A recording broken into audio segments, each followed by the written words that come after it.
ایک لڑکا ہے اہلیان، عرب کے سلطان سا، داستان کے جمال سا، آسمانی فرمان سا۔ وہ شارلٹ کے ساتھ آ گیا تھا، صرف اور صرف ماما کے لیے۔ وہ اس پر سے اپنی نظریں نہیں ہٹا رہی تھیں اور وہ ٹھیک سے سو بھی نہیں پائی تھیں۔ وہ چاہتا تھا وہ کچھ دیر آرام کر لیں۔ ماما نے اس کے لیے بہترین سوٹ آرڈر پر منگوایا تھا، اپنے ہاتھوں سے اس کی ٹائی باندھی تھی، جارڈن سے اس کا ہیئر سٹائل بنوایا تھا اور اس کی بھوری آنکھوں کو باری باری چوم لیا تھا۔ حسن کی تعریف کے لیے تمہارا خیال پیش کر دینا ہی کافی ہے۔ شاید تمہیں کوئی ڈائریکٹر دیکھ لے اور اپنی فلم میں سائن کر لے۔ میں تمہیں پہلے ہی بتا دوں، تمہیں پہلے ایک ایکشن فلم کرنی ہے۔ وہ چاہتی تھی کہ وہ مسکرا دے۔ اگر ایسا ہوا تو میں ضرور فلم کروں گا، یوں نہیں چھوڑ دوں گا۔ وہ اپنی ماما کے لیے مسکرا دیا۔ تم چاہو تو ابھی بھی یوں نہیں چھوڑ دو، یہاں شارلٹ کے پاس رہو، ہوتی رہے گی پڑھائی۔ میں بھی یہیں رہ لوں گی تمہارے ساتھ، ہم اپنا گھر لے لیں گے، ہم دنیا گھومیں گے۔ مجھے سین مرینو جانا ہے، سنا ہے سین مرینو کے لوگ بہت خوش اخلاق ہوتے ہیں، ذرا ان سے مل کر آئیں۔ کیا ایسا ہی ہے یا صرف افواہ ہی ہے؟ وہ مسکرانے لگا۔ وہ سیاہ جرابیں پہن رہا تھا۔ ان کے سامنے بیٹھ کر آپ سچ میں چاہتی ہیں کہ میں ہیرو بن جاؤں؟ ہاں، لیکن اس سے پہلے میں یہ چاہتی ہوں کہ تم وہ کرو جو تم کرنا چاہتے ہو۔ میں خود کو ختم کر لینا چاہتا ہوں، وہ بڑبڑایا۔ وہ ایک گول سفید ستون کے ساتھ دایاں شانہ ٹکا کر کھڑا تھا۔ پہلے وہ مسکرا کر سب سے ملتا رہا، جیسے ان سب سے ملنا اس کی زندگی کی سب سے بڑی خواہش رہی ہو۔ پھر وہ چند خوبصورت لڑکیوں سے جو اتنی خوبصورت تھیں جیسے انہیں بنانے کے بعد فرصت سے ان کے نقص نکالے جاتے رہے ہوں اور انہیں کامل کر کے ہی چھوڑا گیا ہو، سے باتیں کرتا رہا تھا۔ پھر وہ صرف سنتا رہا تو بولنا بھول گیا۔ پھر اسے سر جھٹک کر خود کو سننے کے لیے مجبور کرنا پڑا۔ پھر وہ خود کو الگ کر کے اس ستون کے پاس آ کھڑا ہو گیا۔ ہال بہت بڑا تھا اور چھت بہت اونچی۔ ہال کے گراؤنڈ سے دو اطراف کھلی سیڑھیاں ہلکا سا بل کھاتی کسی نخریلی کی پوشاک میں اٹھتی لہر کی طرح لہراتی اوپر جا رہی تھیں، اور ہال کی طرف نکلی گول بالکنیاں دور جدید کی پریوں سے سجی بنی اپنی موجودگی کی اہمیت کا احساس اپنی شان و شوکت سے دلا رہی تھیں۔ ہنستے مسکراتے بے فکر نظر آتے لوگ ٹولیوں کی صورت بکھرے کھڑے تھے۔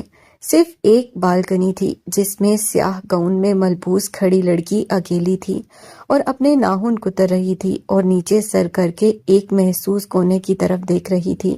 اس کا انداز بتا رہا تھا کہ کسی کے انتظار کی شدت اتنی بڑھ چکی ہے کہ وہ ناخن کھاتے کھاتے خود کو بھی ادھیڑ ڈالے گی۔ ایسے کیوں کھڑے ہو آلیان؟ شارلٹ اس کے پاس آئی۔ میں سب دیکھ رہا ہوں۔ اس کی نظر اوپر سیاہ گاؤن والی لڑکی پر اٹھ گئی۔ اف، اس کے انتظار کی شدت۔ تم دیکھو مت، ملو اور باتیں کرو۔ میں ان سب کو جانتا بھی نہیں۔ وہ ضروری بھی نہیں، بہت سے لوگ پہلی بار آئے ہیں پارٹی میں، اور میں تو تمہیں اپنی دوستوں کے ساتھ چھوڑ کر آئی تھی۔ میں یہاں کھڑے رہنا چاہتا ہوں شارلٹ۔ ٹھیک ہے، لیکن زیادہ دیر کھڑے نہ رہنا۔ نرمی سے اس کا گال چھو کر شارلٹ چلی گئی۔ اس کی نظریں چھت سے جھولتی لمبی لمبی کرسٹل لڑیوں پر جا ٹکیں جن کے ٹنگے کمکمے جل بجھ رہے تھے، اور پھر وہ سارے کمکمے بجھ گئے اور اتنی بہت ساری لڑیاں دائرہ بنا کر چکرانے لگیں، اور پھر سیڑھیاں اس دائرے میں ایسے شامل ہوئیں جیسے نخریلی حسینہ شدت سے اونچی ایڑیوں پر گھومنے لگی ہو اور اس کی پوشاک دنیا کی ہر چیز جا لینے کو ہو۔ یوں پوشاک کے کناروں نے بالکنیوں کو جا لیا اور انہیں اپنے دائرے میں گھسیٹ لیا، پھر دیواروں کو اور چھت کو بھی، اور پھر وہاں موجود ہر شے نے دائرے میں پناہ سمیٹ لی۔ اس نے سر کو جھٹکا۔ دائرہ بڑھتا ہی جا رہا تھا اور اپنے اندر ہر چیز کو سمو رہا تھا، زمین سے فلک تک تن جانے کے قریب۔ اس چکر کو اس نے خوف سے دیکھا۔ نزاکت بھرا قہقہ اس کے کانوں سے ٹکرایا۔ اس نے گردن موڑ کر دیکھا، وہاں کوئی نہیں تھا۔ کہکا پھر بلند ہوا اور پھر ہر طرف سے کہکا بلند ہونے لگے۔ اتنے بلند کہکوں کی آوازیں اسے پریشان کرنے لگیں۔ پھر ایک کہکا ان سب میں امتیازی ہو گیا، ولید البشر کا۔ تم کتنی بھی اونچی ہواؤں میں اڑ لو، تمہارا نصیب پستی ہی رہے گا، جیسے مارگریٹ کا تھا۔ تم دونوں میرے بغیر کچھ بھی نہیں ہو۔ پوشاک کے کناروں نے اسے آ لیا، سب گھومنے لگا اور وہ بھی۔ ہال کی ساری روشنیاں گل ہو گئیں، اندھیرا چھا گیا، کائنات میں روشنی کا نشان نہ رہا، مقام نامعلوم ہے۔ فشاری وہ ایک با ایمان مرد ہے، اس نے روشنی کی چاہ چھوڑ دی اور زندگی کی بھی۔ اس کے ہاتھ پیر بندھے ہوئے ہیں اور منہ بھی۔ اس نے ایک برگزیدہ دعا کی تیاری کی۔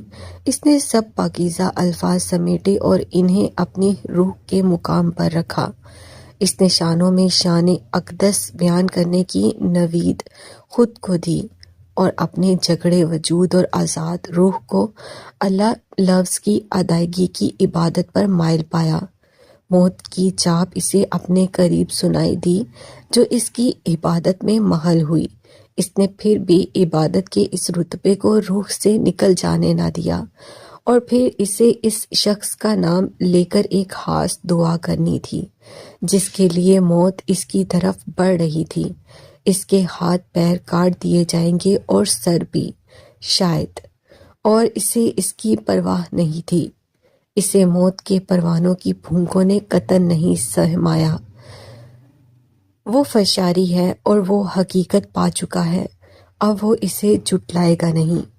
اندھیرے کی ریوڑ پر چابک پڑے اور کبھی نہ بجھنے کے لیے اندھیرے جل اٹھے۔ اسے مارگریٹ نظر آئی۔ اس نے سر کو جھٹکا اور پھر سے دیکھا۔ ہاں، یہ ماما ہی ہے۔ اس کا جی اس سے لپٹ جانے کو چاہا، لیکن وہ دائرے میں جکڑتے خود کو اور انہیں ایک مقام تک نہ لا سکا۔ اس نے خود کو بے بس اور لاچار پایا۔ اس نے دیکھا کہ مارگریٹ کے وجود میں جا بجا کانٹے اگ آئے ہیں اور اس کا اپنا دل یہ دیکھ کر قرب سے لبالب ہو رہا ہے، اور اس نے محسوس کیا کہ اس سے چند قدم کے فاصلے پر قیامت آنا شروع ہو گئی ہے۔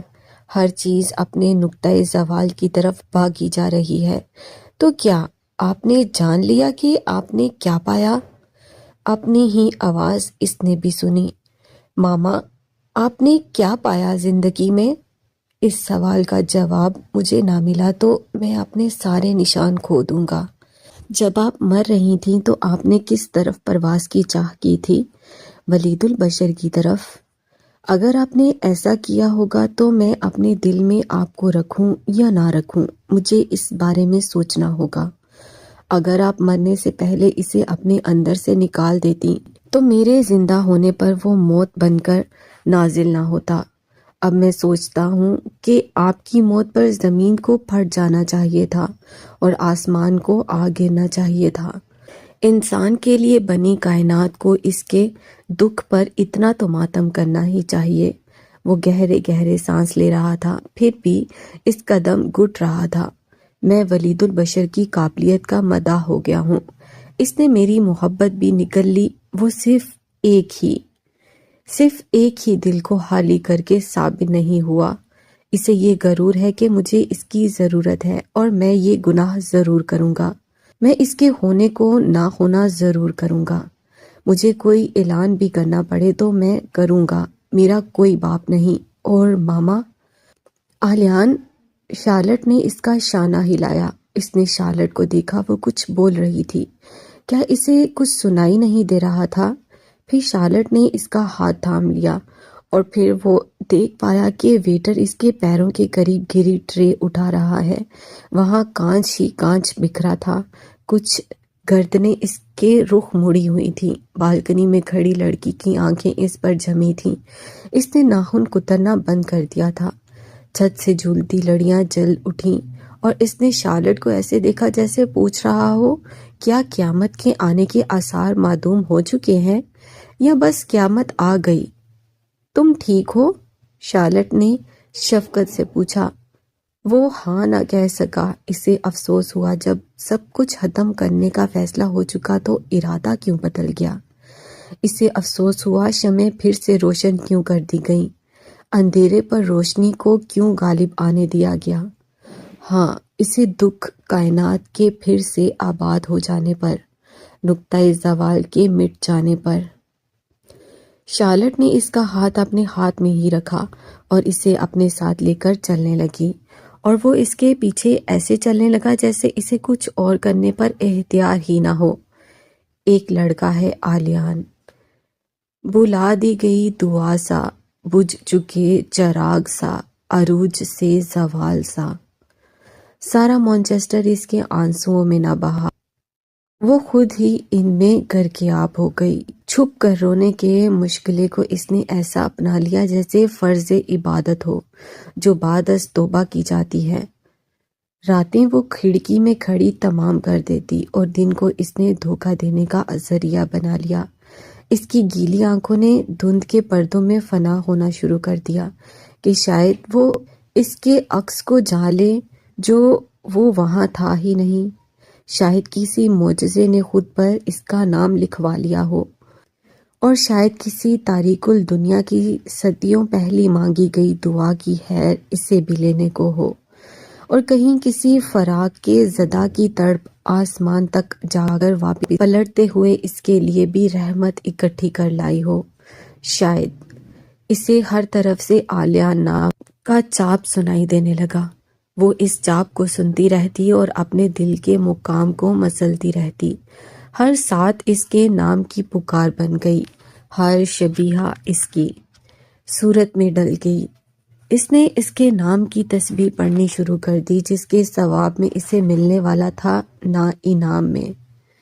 لیڈی مہر کے آنے سے پہلے وہ کہیں اور رہائش کا انتظام کر چکی تھی، لیکن سادھنا نے جانے نہیں دیا۔ ایسی بے مروت نہ بنو، انہوں نے کتنا حیا رکھا تمہارا، ان کے آنے تک انتظار تو کرو۔ ان کا سامنا نہیں کرنا چاہتی میں، بہت شرمندہ ہوں میں۔ تم ان کے سامنے شرمندہ ہونا میں تمہیں جانے نہیں دوں گی۔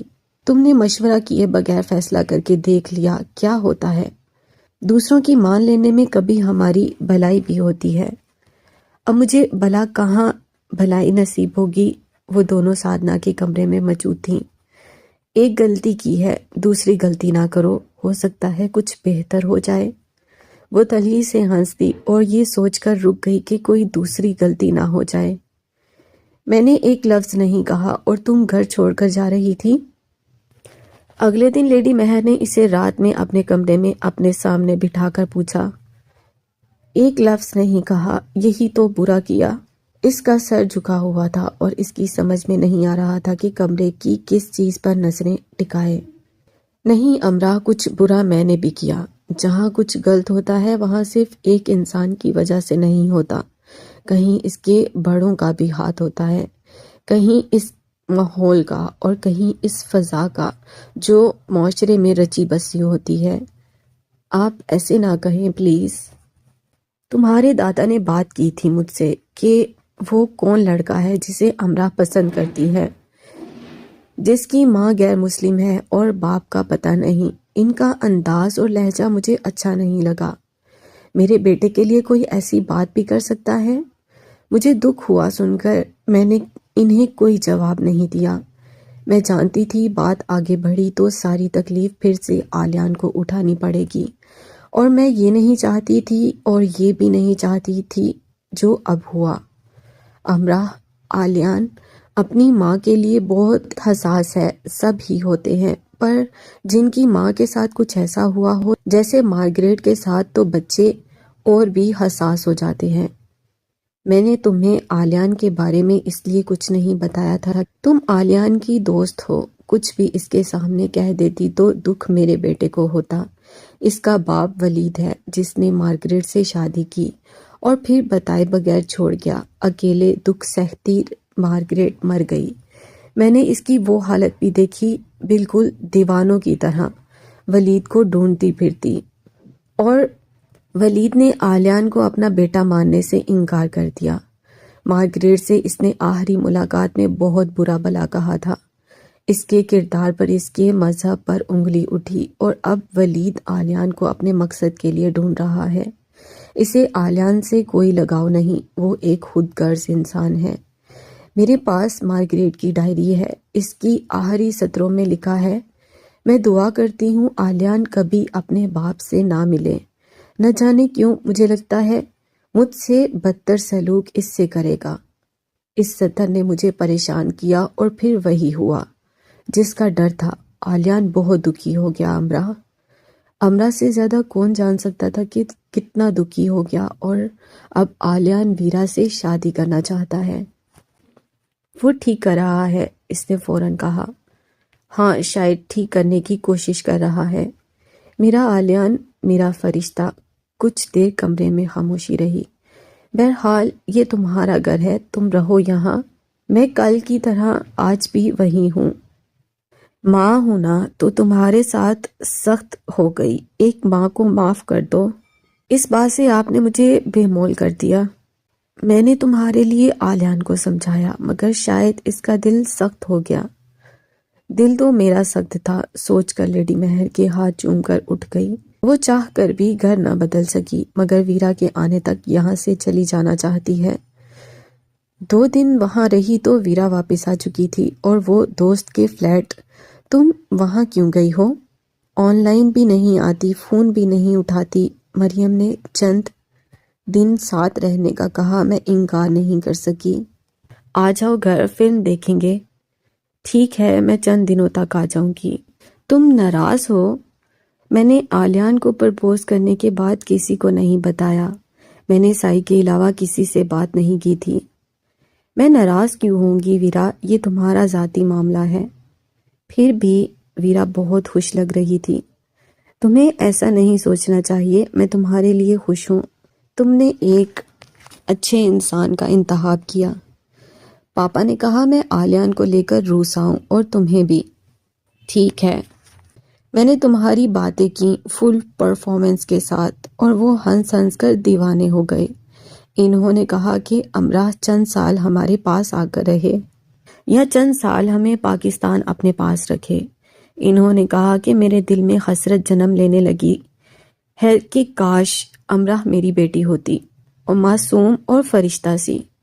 دیکھو، انہیں اپنی بیٹی اب بری لگنے لگی ہے۔ امرا مجھے شیطان کہہ رہے تھے، اور تمہارے لیے ایک پیغام دیا ہے کہ ایک چھوٹا لوہے کا شکنجا خرید لو، جہاں کہیں کال نظر آئے اس کی ناک میں گاڑ دو۔ ویرا شروع ہوئی تو بولتی رہی، اور وہ سنتی رہی۔ اچھا تھا کہ ساری گفتگو فون پر ہو رہی تھی، ورنہ فل پرفارمنس دینے میں وہ صفر ہی رہتی۔ ایک بات امرا نے اپنے دل پر نقش کر لی تھی، اب وہ کسی کی بھی زندگی میں کوئی مسئلہ نہیں کرے گی۔ اس نے سارے حساب نکال لیے تھے۔ ویرا غلط تھی ہی نہیں، نہ ہی آلیان غلط، بس وہ تھی۔ اس نے آلیان کو اپنی محبت کے بارے میں بتایا، نہ ویرا کو۔ اب اسے کوئی شکوہ نہیں ہونا چاہیے۔ یہ باب یہیں ختم کر دیا گیا، اور آخری سطر میں سب ختم لکھا رہ گیا۔ وہ یونی ایسے جاتی جیسے یونی جا کر بھی وہ موجود نہ ہو۔ آنے والے دنوں میں اس کی آواز بھولی بسری داستان کی مانند ہو گئی، اور پھر وہ ایسے موجود ہونے لگی کہ اپنی غیر حاضری کے ثبوت دینے لگی۔ اس نے خود کو گم کر لیا، ایسے جیسے وہ قصہ پاری نہ ہو۔ اسے دیکھ کر یہ یاد کرنا پڑتا کہ ہاں، یہ وہی لڑکی ہے، وہی لڑکی جو امرا تھی۔ وہ امرا رہی بھی اور نہیں بھی۔ سائی اکثر اس کے پاس آ جاتا، لیکن اسے زیادہ بولنے پر مائل نہ کر پاتا۔ اب سائی بولتا اور امرا سنتی۔ مانچسٹر یونیورسٹی میں سب ٹھیک ٹھاک تھا، اس کے اندر، اس کے باہر سب ٹھیک۔ ایک دن وہ اس کیفے گئی جہاں اسے پہلی جاب ملی تھی۔ یعنی تم مجھے بھولی نہیں؟ اس بار تم پورے 2 مہینے بعد آئی ہو ملنے۔ وہ مسکرا دی۔ کتنا بدل گئی ہو تم، مس اخروٹ۔ کیسے؟ وہ مسکرا رہی تھی، پھر بھی وہ کہہ رہے تھے کہ وہ بدل گئی ہے۔ جب تم جاب حاصل کرنے آئی تھی اور تم نے اپنی یونی فیلوز کا استعمال کیا تھا، تو میں نے سوچا تھا کہ تم دنیا کو اپنے آگے لگا لینے کی طاقت رکھتی ہو، لیکن اب تمہیں دیکھ کر لگ رہا ہے کہ تم دنیا سے ہی بھاگنے کی تیاری کر رہی ہو۔ آپ کے شہر نے مجھے بدل دیا۔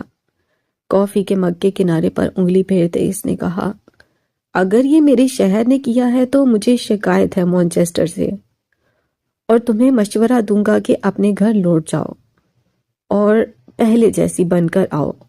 ایک بار گئی تو ہر چیز سے جاؤں گی، نہ پہلے سی نہ بعد سی۔ انہوں نے غور سے اس کی شکل کو دیکھا۔ تمہارا مسئلہ شہر نہیں، کوئی اور ہے، اسے حل کرو مس اخروٹ۔ دوبارہ آنا تو خود کو پہلی جیسی بنا کر آنا۔ کافی ختم کر کے وہ بے دلی سے اٹھ آئی۔ وہ سارے شہر میں تسلیاں ڈھونڈتی پھر رہی تھی۔ مارگریٹ کے لیے وہ کوئی جگہ نہ ڈھونڈ سکا کہ وہ اسے کس حصے میں رکھے کہ اسے دیکھنے سے اسے خوشی ہوا کرے۔ وہ خود کو بدل رہا تھا، یہ اس کا ماننا تھا۔ ابتدا اس نے چیزوں سے کی اور وہ سب ایسے کرتا رہا جیسے کسی کو یہ سب دکھا رہا ہو۔ کس کو؟ اس نے یہ بیٹھ کر طے نہ کیا، اور آلیان ہارٹ بریکر کے نام سے فریشرز میں مقبول ہو گیا۔ اس نے نئی آنے والی لڑکیوں کو جیسے دل ہی توڑ دیا، کیونکہ وہ اور ویرا جگہ جگہ ساتھ دیکھے جانے لگے، چہل قدمی کرتے ہوئے، ساتھ ساتھ سائیکل چلاتے ہوئے، لان میں بیٹھے باتیں کرتے ہوئے، لائبریری میں ساتھ بیٹھے پڑھتے ہوئے، اور کبھی کبھی ویرا اس کے کندھے پر سر رکھ دیتی تو کوئی نہ کوئی تصویر کھینچ کر سب کو ٹیگ کر دیتا، اور پھر خوب گوسپ ہوتا۔ کبھی کوئی ایسی تصویر دی ٹیب مانچسٹر کا حصہ بھی بن جاتی، ایسے ہی کیمپس نیوز کے عنوان سے۔ ایک اور جوڑی فریشرز میں مقبول ہونے لگی، آلیان اور کول۔ ہفتہ کو رات یا اتوار کے دن وہ کسی ایک یا زیادہ فریشرز کو بھگتا لیتے۔ سائیکلنگ اور سوئمنگ میں جیت جیت کر انہوں نے اتنے پیسے کما لیے کہ کرسمس کی چھٹیوں میں آرام سے کسی بھی ملک میں 10 دنوں تک 2 وقت کا اچھا کھانا کھا سکتے تھے۔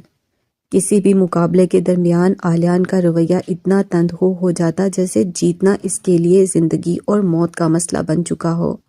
وہ معمولی چیزوں اور اشاروں کو اہمیت دینے لگا۔ ہال میں کبھی کبھار ہونے والے خود ساختہ تھیٹر میں وہ ہنسا ہنسا کر سب کو لوٹ پوٹ کر دیتا۔ وہ کئی کام ایک ساتھ کرنے لگا تھا، جیسے اس کے پاس وقت کا نہ ختم ہونے والا ذخیرہ موجود ہو، اور اپنی توانائیوں کو وہ کہیں بھی لگا دینا چاہتا ہو۔ پڑھائی کے علاوہ بھی اسے بہت کچھ سوچنے لگا تھا۔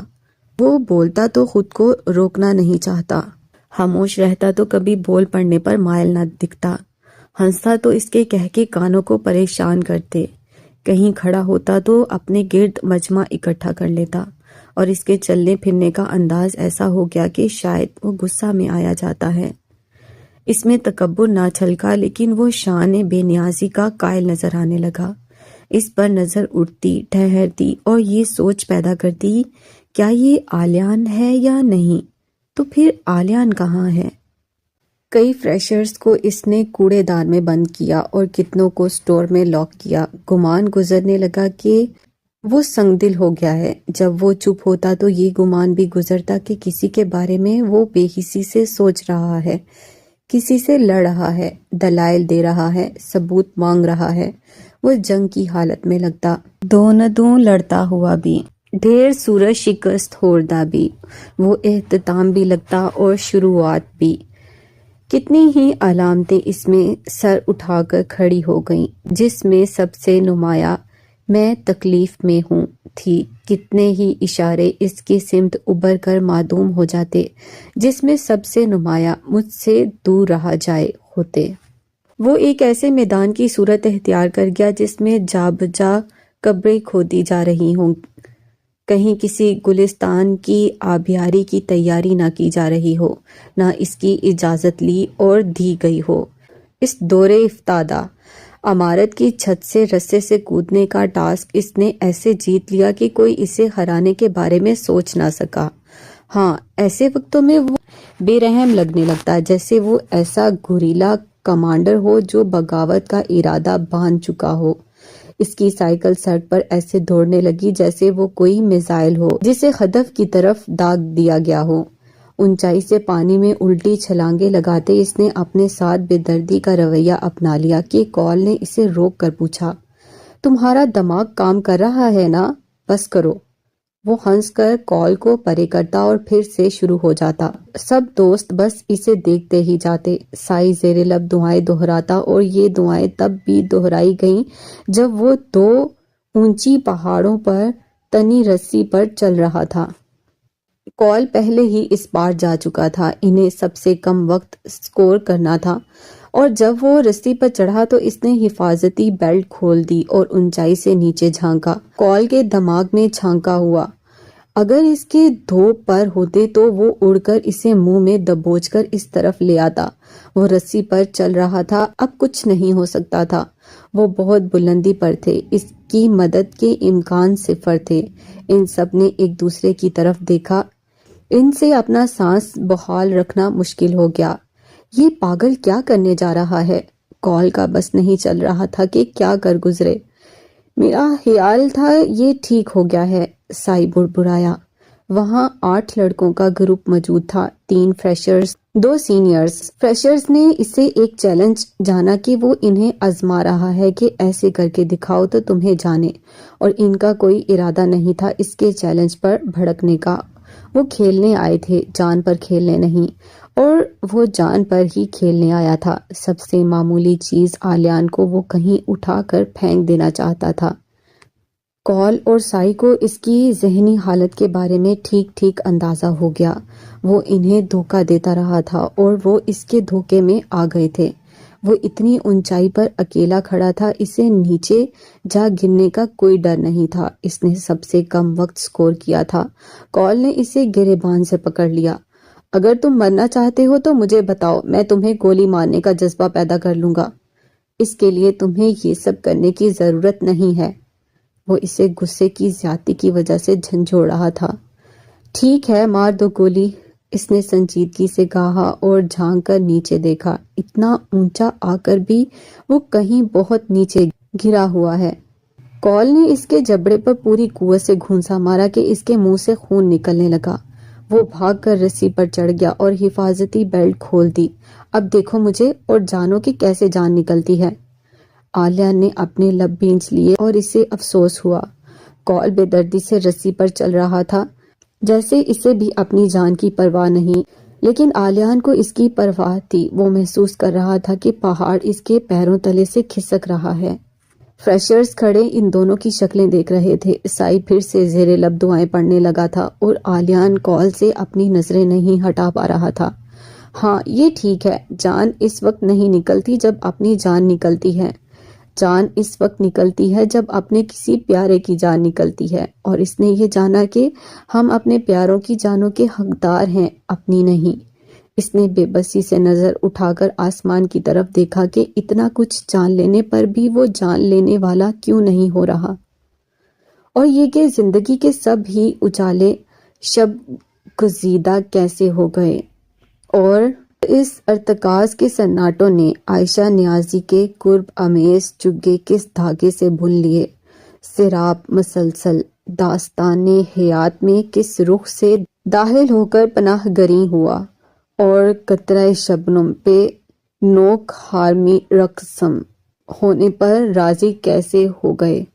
آلیان اور ویرا کی جو تصویریں ادھر ادھر گھومتی تھیں وہ امرہ کی نظروں سے بھی گزر ہی جاتی تھیں۔ شیزا تو خاص اسے وہ تصویریں موبائل پر بھیجتی تھی۔ وہ ان تصویروں کو دکھ سے دیکھتی، نہ غصہ اور حسد سے۔ وہ آلیان اور ویرا کی تصویریں ہوتی اور دونوں ہی اسے پیارے تھے۔ ہاں، کبھی کبھی ان تصویروں کو دیکھتے اسے سانس لینے میں مسئلہ ہوتا، اور ایک بار اس نے محسوس کیا کہ جسے ہم سارے کا سارا اپنا سمجھتے ہیں وہ سارے کا سارا کسی اور کا ہو جائے تو ایسا لگتا ہے جیسے کوئی ہمارے ٹکڑے کر کے چیل کووں کو کھلا رہا ہے اور ہمیں دکھا بھی رہا ہے کہ دیکھو کیسا لگتا ہے۔ اس نے آلیان کے پاس جانے کی کوئی کوشش نہیں کی تھی، اپنی غلطی کی معافی مانگنے کی۔ وہ اسے اپنی صورت ہی نہیں دکھانا چاہتی تھی کہ اسے پھر سے تکلیف ہو۔ اس نے ایک خط لکھ کے سائی کو دے دیا تھا کہ وہ اس کے پاکستان جانے کے بعد آلیان کو دے دے۔ خط میں اس نے اپنی غلطیوں کی معافی مانگی تھی اور کچھ نہیں۔ انہی خزاں رسیدہ دنوں میں اس کا سامنا پال سے ہوا۔ اس کا انداز ایسے تھا کہ جیسے وہ خاص اس سے ملنے آیا ہو۔ اس سے پہلے بھی اس کا اس سے سامنا ہوتا رہا تھا، لیکن وہ راستہ بدل لیتی تھی۔ میں اب تم سے معذرت کرنے کے قابل ہو چکا ہوں، اس نے مسکرا کر دوستانہ انداز میں کہا۔ اس کے پہلے ہی جملے پہ امرا حیران رہ گئی، وہ اس کے سامنے کھڑا تھا۔ مجھے حقیقتاً اب افسوس ہوا ہے کہ میرا رد عمل کس قدر غلط تھا۔ میں نے تمہیں نقصان پہنچانا چاہا، بدلے میں تم نے اعلیٰ ظرفی کا مظاہرہ کیا، تم نے یہ ثابت کر دیا کہ تم ہر حال میں مجھ سے بہتر انسان ہو۔ امرا، مجھے یہ جلد ہی معلوم ہو گیا تھا کہ وہ پیغامات تم مجھے پوسٹ کرتی رہی ہو۔ امرا ذرا سا چونکی۔ اس واقعے کے بعد امرا اسے پیغامات پوسٹ کرتی رہی تھی۔ وہ ہفتے میں 2 بار ایسا کرتی۔ وہ باقاعدگی سے لیٹر اسے ٹائپ کر کے بھیجتی رہی۔ شروع کے پیغامات چھوڑ کر میں نے بعد میں آنے والوں کو ذرا توجہ سے پڑھنا شروع کر دیا تھا۔ پھر میں نے ان پر سوچنا شروع کر دیا اور پھر میں ان سے متاثر ہونے لگا۔ ان میں کوئی ایسی بات نہیں ہوتی تھی کہ عام سمجھ بوجھ والے انسان کو اچھی نہ لگے۔ چند ماہ پہلے میں نے مذہب پر کچھ کتابیں لے کر پڑھیں اور مجھے معلوم ہوا کہ ان میں سے ایک کتاب میں یہ لکھا تھا جو تم مجھے لکھ لکھ کر پوسٹ کرتی رہی تھی۔ میں تمہیں قرآن کی آیتیں لکھ کر بھیجتی رہی تھی۔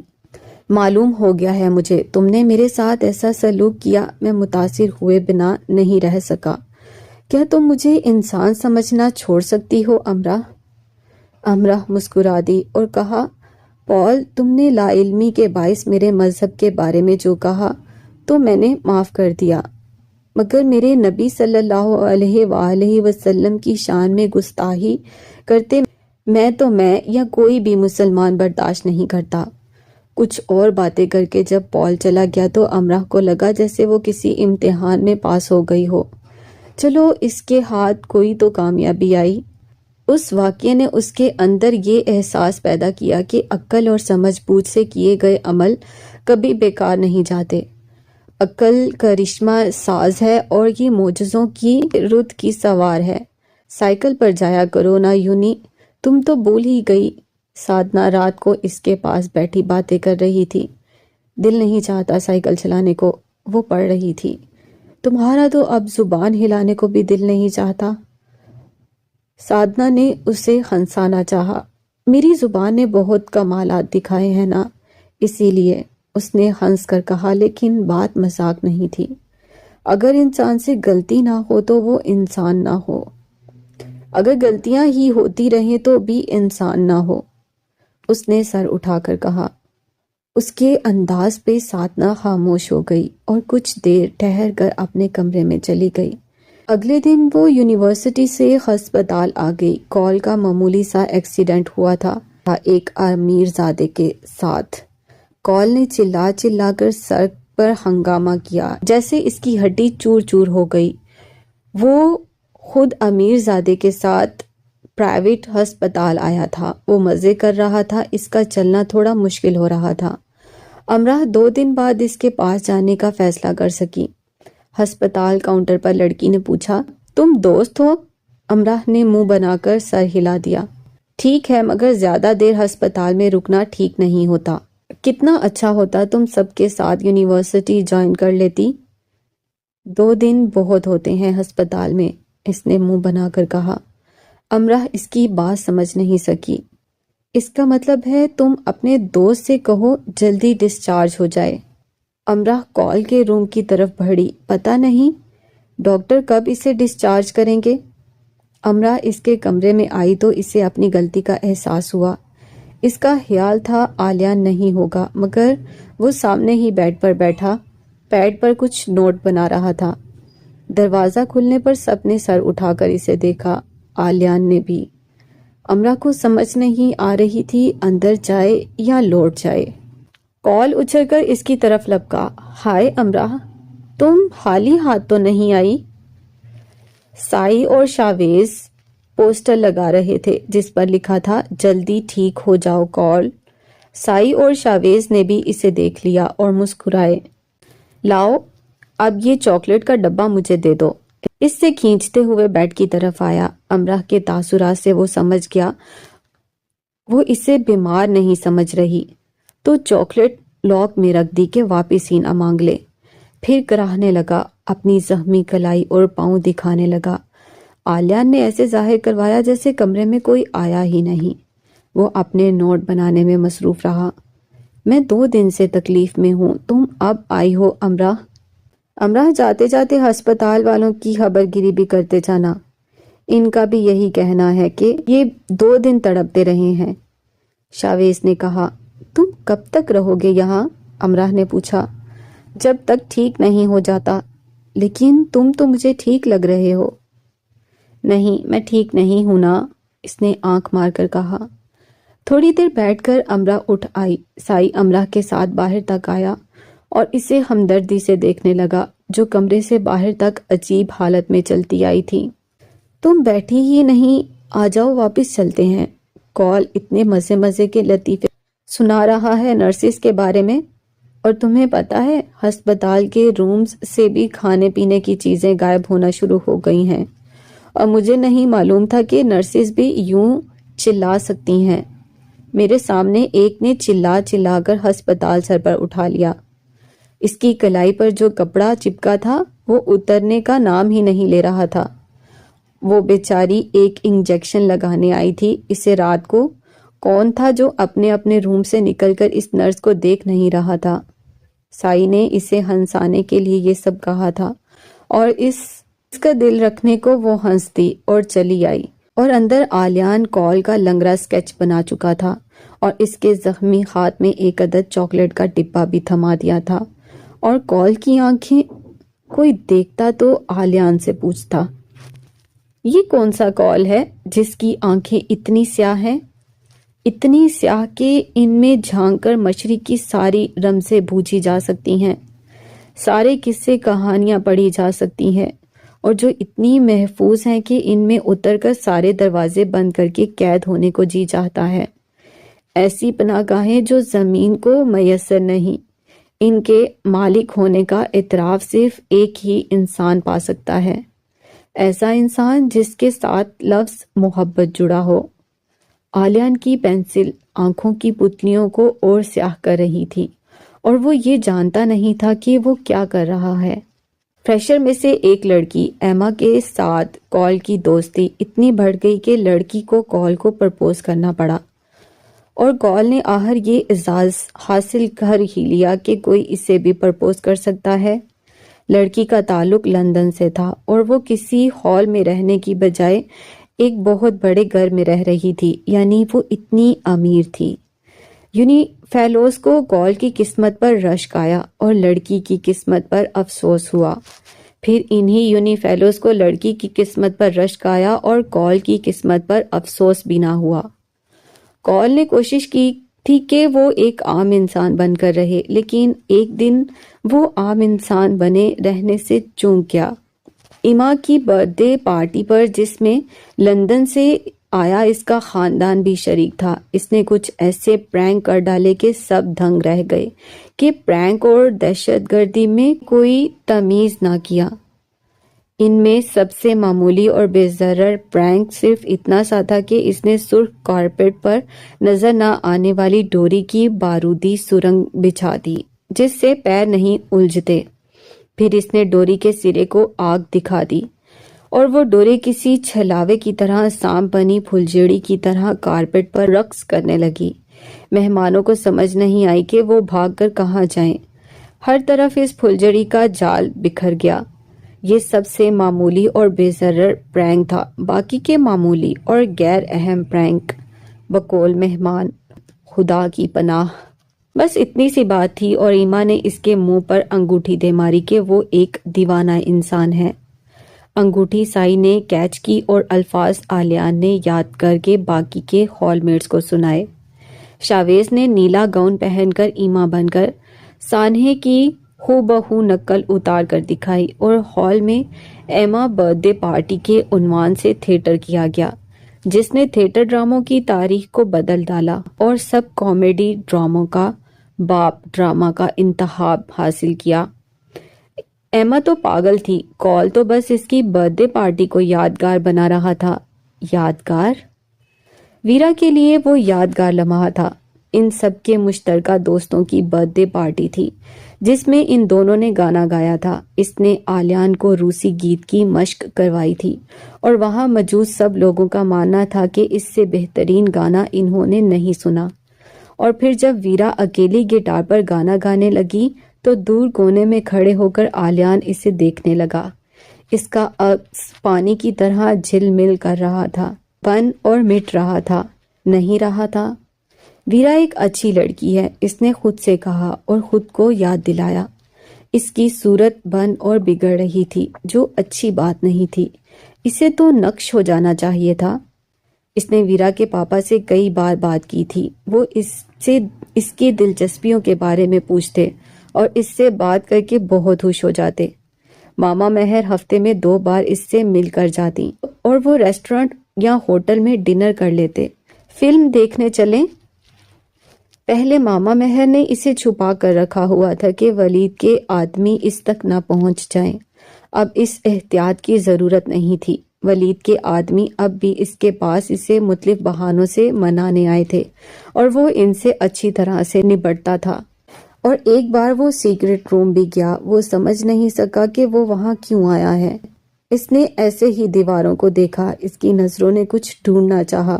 امرہ کی لکھائی پر اس کی نظریں ٹھہر گئیں اور اس نے نظریں پھیر بھی لیں۔ تو پھر وہ یہاں کیوں آیا تھا؟ اس نے کاغذ پر چند سطریں لکھیں۔ ویرا ایک اچھی لڑکی ہے، بہت اچھی لڑکی۔ وہ کاغذ کو گھورتا رہا۔ کیا اسے یہی لکھنا تھا؟ ہاں، پر یہی کیوں؟ میری سمجھ میں نہیں آ رہا کہ میرے دل کی وسعت کہاں کھو گئی ہے۔ میں ظالم ہوں یا مظلوم؟ میں اچھا کر رہا ہوں یا میرے ساتھ برا ہو رہا ہے؟ دوسرے کاغذ پر اس نے لکھ کر چپکا دیا اور مانچسٹر کی حدود سے دور نکل گیا۔